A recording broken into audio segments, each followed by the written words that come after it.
Hello, and welcome to Audible Wisdom. Today I'd like to introduce you to the book, The Smartphone Prescription, by a Japanese neurosurgeon, Mr. Ayumu Okumura. Unexplained physical ailments caused by smartphone addiction are on the rise. If you've been feeling down lately, it's probably your smartphone. On the contrary, if you can improve the brain fatigue caused by smartphones, your health risks can be greatly reduced. Today's video has 3 parts.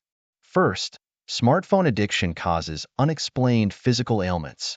The second part is how smartphones cause unexplained physical discomfort and the accumulation of brain fatigue, which leads to depression and dementia. The third part is the 4 prescriptions for breaking free from smartphones and eliminating brain fatigue. Part 1. Smartphone addiction leads to unexplained physical ailments. Consider the smartphone. Does it really enrich your life? In fact, smartphones have permeated every aspect of our lives and have become almost indispensable. Almost everyone on the subway and bus, whether they are commuters or students, have their heads down and are engrossed in the smartphone in front of them. This is especially true for the younger generation. Many of them use their smartphones from the time they wake up in the morning until they go to sleep. They even keep their phones next to their pillows to sleep with when they go to bed. The first thing they do when they wake up in the morning is reach for the phone next to their pillow to check for information and news. This lifestyle has become a way of life for many people. There's no denying that smartphones have made life a lot more convenient. Whether you're looking for a place to eat or planning a trip, you can find the answer by searching on your phone. Even entertainment such as watching movies and listening to music can now be done on your phone. However, with this increased convenience comes a negative impact on our health. As a neurosurgeon, the author points out that these negative effects are becoming more apparent. Problems associated with smartphones include decreased attention span, memory loss, decreased academic performance in children, irritability, shoulder and neck pain, sleep disturbances, and eye strain. Excessive use of smartphones not only causes these problems, but also affects children's health, people's mental state, and can even be a cause of depression. Health problems caused by smartphones have become more serious over time. In the past, patients at amnesia clinics were mainly elderly people. In recent years, however, the number of patients between the ages of 30 and 50 has increased dramatically. Most have been diagnosed with smartphone-induced memory problems similar to cognitive disorders. Hearing about smartphone-induced cognitive impairment may come as a shock to many. There's now a term called smartphone cognitive disorder. It's a condition caused by over-reliance on information devices such as smartphones or computers, resulting in a decline in brain function. In recent years, it's been discovered that smartphones can also cause arm pain, tongue pain, panic attacks, dizziness, palpitations, shortness of breath, and headaches. Do you have similar symptoms? At first glance, it's not easy to tell that these problems are caused by your smartphone. As a result, many people don't go to the doctor until their condition is serious. Some patients even experience difficulties at work or in their family life. Unfortunately, this phenomenon is not widely recognized by society. Because of this sense of crisis, the author's goal with this book is to reduce the number of people who are unwell as a result of smartphone addiction, as well as the number of people who are potential victims. Based on past medical experience and medical evidence, we can improve our lifestyle habits to alleviate the physical discomfort caused by smartphone addiction. This book details how to recognize the negative effects of smartphone addiction on the brain and how to take specific steps to prevent it. The key is to be aware of the negative effects of smartphones and choose to have a good relationship with our smartphones without becoming overly dependent. Cell phone addiction can also be considered a lifestyle disease. Lifestyle diseases are diseases caused by the way we eat and live. The scary thing about lifestyle diseases is that they can lead to other, more serious lifestyle diseases, such as high blood pressure or diabetes. In the long run, they can increase the risk of fatal diseases such as heart attack or stroke. Playing on a mobile phone while doing other things can lead to brain fatigue and unknowingly cause physical and mental discomfort, even increasing the risk of depression or Alzheimer's disease. Therefore, we need to change our habits and take this smartphone-dependent lifestyle disease seriously. Nowadays, almost everyone uses a smartphone. Therefore, physical discomfort due to smartphone addiction can happen to anyone. This book also includes cases of patients actually treated by the author. For example, A 48-year-old woman suffered from anxiety due to prolonged inactivity on her cell phone. A 28-year-old man suffered from fatigue and cognitive decline due to cell phone addiction. A 29-year-old woman was suffering from a classic form of depression due to her addiction to social media. This woman is a company employee. She is addicted to social media. Every day, she searches the web for beauty and cooking-related content posted on various accounts. These accounts include everyone from friends to strangers to celebrities. Over time, she became depressed and had no interest in doing anything but working on her phone. Her productivity dropped, her housework slowed down, and she even lost her appetite. She was no longer interested in going out to enjoy good food or hanging out with her friends. She began to lose sleep and suffered from classic depression. She came to the author for help. She said, "The people on social media are beautiful. They were not only skilled in makeup, but also had very delicate faces." She felt that she couldn't find ordinary people like her. Other people's lives also seemed full and perfect, which made her feel inferior. After entering a state of depression, people tend to compare themselves with others and underestimate themselves. The author diagnosed her with depression caused by cell phone addiction. Cell phone addiction reduces the amount of serotonin, the energy substance in the brain. If this condition continues, it will lead to a decrease in the function of the prefrontal lobe of the brain, which will lead to depression due to brain fatigue. Therefore, the author suggests that this woman limit her cell phone use to the minimum necessary. First, the author suggests that she use a regular watch instead of her cell phone to wake herself up. This is because using her cell phone as an alarm clock will cause her to start swiping her phone as soon as she wakes up and fall into a state of inactivity. In addition, the author also recommends improving daily habits by not taking the cell phone into the bathroom, toilet, and bedroom. After following these recommendations, the woman's symptoms gradually eased and she finally got rid of her depression. This case is just one example. There are many people who suffer from various physical discomforts due to cell phone use. Why do cell phones cause these problems? It is because cell phone use leads to the accumulation of brain fatigue. Brain fatigue is the key to understanding the relationship between cell phones and physical ailments. This is one of the most dangerous aspects of cell phones. Now for part 2, how cell phones can cause brain fatigue and lead to depression or cognitive disorders. Cell phones have become an integral part of our lives. So despite the negative effects of cell phones, it's unrealistic to live without them. In addition to cell phones, another major cause of brain fatigue is information overload and relationship stress. Outside of work and home, we should be relieving stress and brain fatigue. But many people don't give their brains a chance to rest and continue to browse the internet on their phones and other devices. This causes the brain to keep working, which eventually leads to increased brain fatigue and various physical ailments, including mental illness. Let me ask you a question. In what ways do you usually feel stressed or tired? Of course, everyone can have a variety of concerns, but most people probably have stress or fatigue from their relationships. The stress of relationships can be very taxing on our brain power. We are busy every day, and even if we are physically exhausted, we can still stay energized if we have good relationships at home or at work. On the other hand, if our relationships with certain people are strained, we may immediately feel a lack of energy.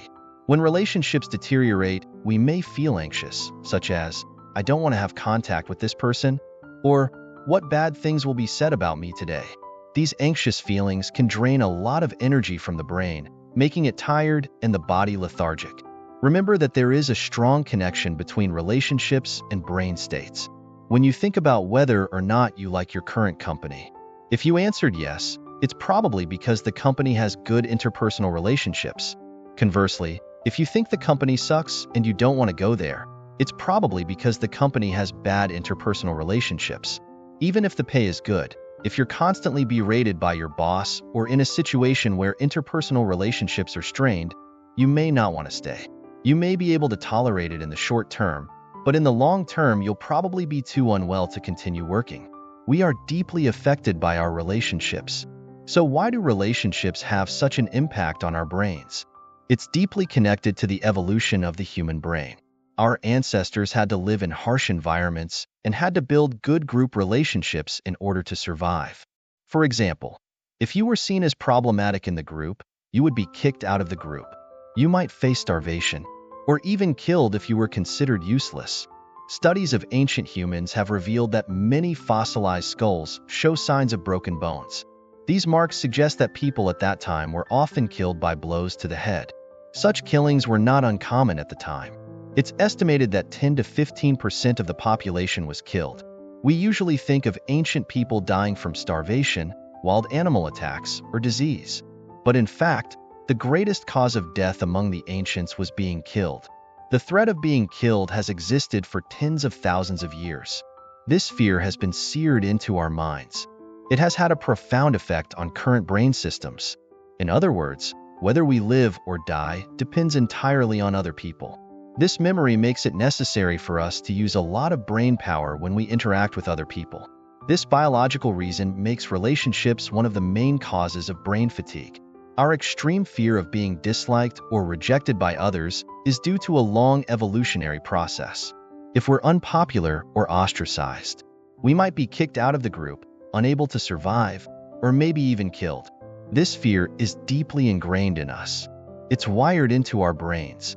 So we're very concerned about whether or not we're hated by others, or what our reputation is, because this information was the most important for survival in ancient times. Malicious slander on social networks has become a hot topic in recent years. We have also heard of suicides caused by malicious defamation on social networks. Some people may think that malicious slander on social networks comes from people you don't know, and you don't need to pay attention to them. But our brains can't process it that easily. Even malicious comments from strangers that show they don't like you can do a lot of damage to our brains. Understanding how the brain has evolved can help us better understand why relationships can be the biggest source of stress. What's worse, the stress of relationships can tire the brain. People who are tired in this way are more likely to develop addictive tendencies. For example, they may turn to behaviors that can temporarily relieve anxiety, such as cigarettes and alcohol, and develop an addiction. While these addictive behaviors can improve mood, overuse can be dangerous to life and health.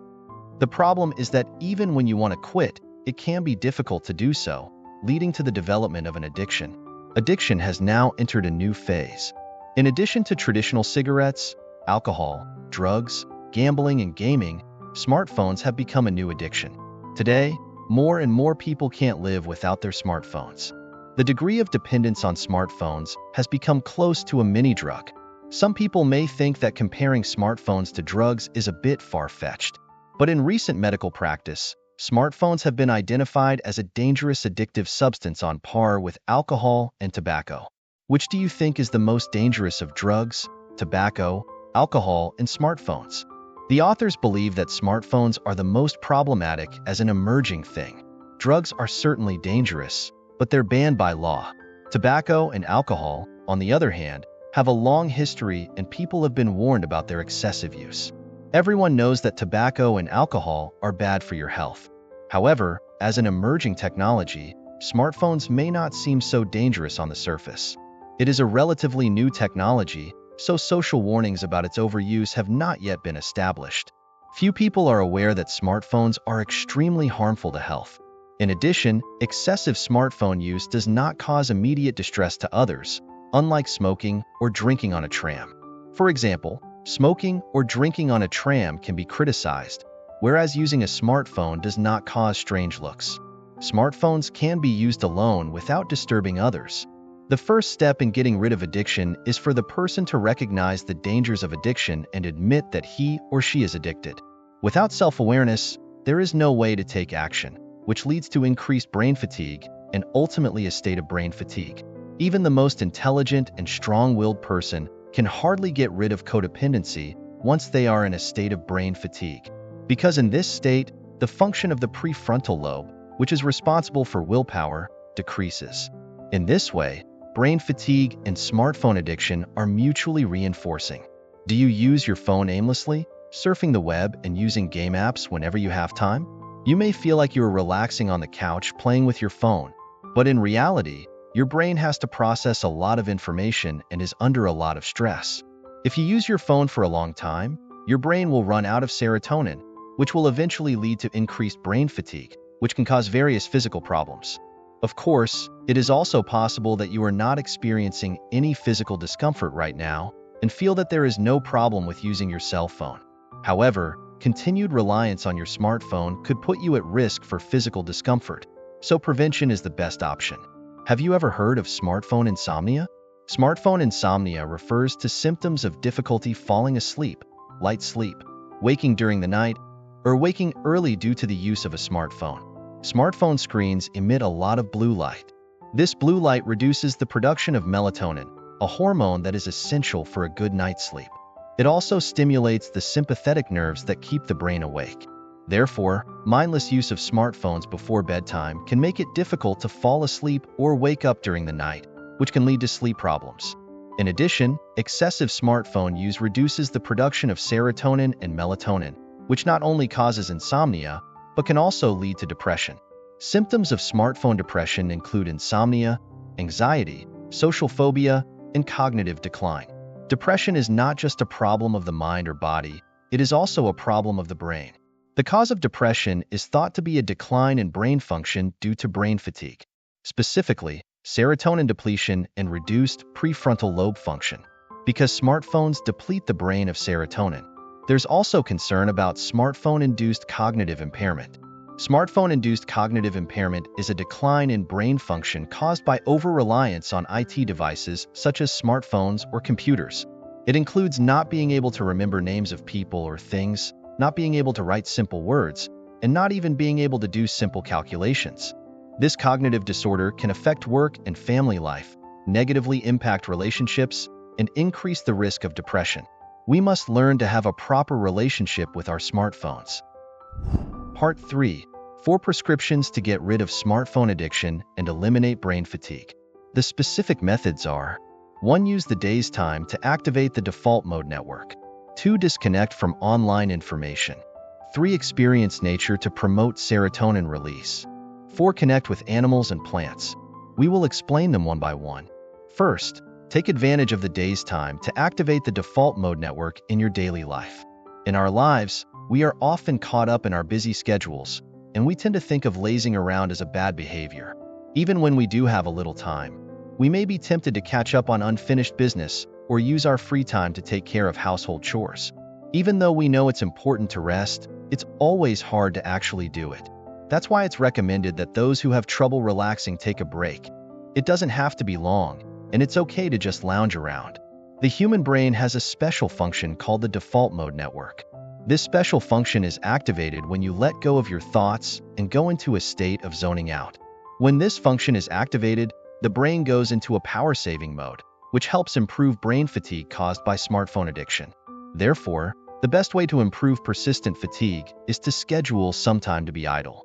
To activate this default mode network, we need to increase the amount of idle time in our daily lives. This becomes part of improving lifestyle habits.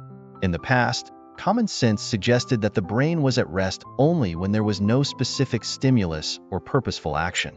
However, research has found that a mysterious area of the brain comes alive when we are lounging around. This is known as the default mode network. However, this network can be influenced by external stimuli, such as smartphones. Once stimulated, the default mode network immediately stops being active. What's more, the default mode network also shuts down quickly when we're engaged in computing, thinking, or other specific brain tasks. In other words, it's important to be stunned. The active state of the default mode network means that our brain is in sleep mode. This mode prevents brain energy from being wasted and helps reduce brain fatigue. Therefore, I suggest that you include as much time as possible in your daily life today. For example, if you're making progress at work, spend 5 minutes zoning out. In the evening, soak up the twilight atmosphere. Before going to bed, turn off the lights and spend 5 minutes in bed zoning out, or zoning out after a meal. Incorporating these twilight periods into your daily routine can make it easier to integrate them into your daily life. Next, let's discuss the second prescription: how to maintain an appropriate distance from information on the internet. One of the causes of brain fatigue is information overload. The flood of information on the modern internet constantly stimulates our brains and accumulates signals of brain fatigue. Therefore, in order to avoid accumulating brain fatigue, It is important to maintain a proper distance from the massive amount of information on the internet when browsing and using social media. The information on the internet is as endless as the ocean. If we keep chasing after this information, we will feel very tired. In fact, the information on the internet is just the tip of the iceberg. We don't have access to all the information. So when you feel like you're drowning in a sea of information, don't struggle. Instead, relax and go with the flow. It's important not to force yourself to get all the information.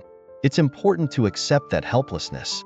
Another thing to keep in mind when using the internet and social media is not to get upset or worried about information that is out of your control.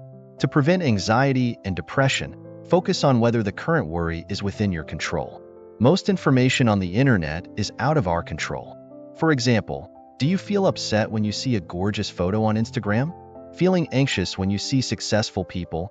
Or feeling distressed when you see a smear campaign against a celebrity? These are all situations over which we have no control. Prolonged exposure to such uncontrollable information can make us feel depressed. That's why it's important to keep an appropriate distance from online information. Next, the third prescription. Feel the great outdoors and boost serotonin production. The human brain is rejuvenated by exposure to nature. You can go to a campground and experience nature to the fullest. You can also plan to spend time in a nearby park. Try to leave your cell phone at home and go to the park for 10 minutes of sunshine, which will activate serotonin in the brain and help it relax. We may have covered the importance of downtime, but scheduling downtime in nature will be even more effective. So when you feel tired, why not take a walk in a nearby park and enjoy some idle time? Let's move on to the fourth prescription, contact with animals and plants. In addition to spending time outdoors, it is also very effective to interact with plants and animals. Plants have the power to relieve brain fatigue. In fact, many people experience a renewed sense of energy when they play with pets like dogs or cats, or when they touch plants and soil while gardening. This refreshing, relaxing feeling is evidence of brain fatigue relief. Having a pet is a great option if you can get one. If you find it difficult to keep a pet, try growing plants on your balcony and watching them grow day by day. It will be cute and effective in relieving your fatigue. That's all for today's smartphone prescription. If you found this video helpful, please don't forget to like, share, and subscribe to our channel so you don't miss out on more practical content on personal growth and wealth formation. We'd love to hear your thoughts in the comments. Thanks for watching and see you next time.